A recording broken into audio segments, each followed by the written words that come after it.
Reiktų sureaguoti tai, ar ne? Ta prasme, tai, ką aš Svarą pacitavau, ir tai, ką Laurynas dabar pasakė. Jo, jeigu mes kalbame apie teisinę valstybę, tarptautinės teisės normas, tai teisingumą vykdo ne kažkokios tai paramilitarinės struktūros, ne kažkokia tai partinė kariuomenė, kaip kokia buvo ten įkurta ar Italijoje, ar Vokietijoje savo laiku.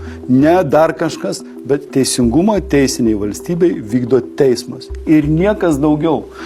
Iniciatyvų gali būti įvairių ir kalbėti, Laurynas gali kalbėti Seime, gali inicijuoti tam tikras įstatymo pataisas, bet kalbėti apie tai, kad jisai, žodžiu, kažkas yra nelojalus, vieno ar kito piliečio turinčio ginklą, žodžiu, rankose požiūrių, tai mes jau čia praktiškai kalbame iš esmės apie antikonstitucinį veikimą, apie fašistinę valstybę. Iš esmės su tuo pačiu šūkiu 1926 gruodžio 17 buvo įvykdytas valstybės perversmas.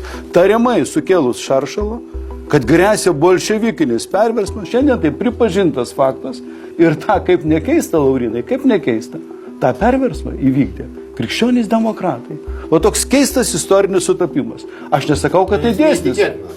Tiesiog neįtikėtinas. Ir keista, kad dabar Laurynas iš esmės kalba analogiškais, žodžiu, dalykais. Galima, Rimvydai.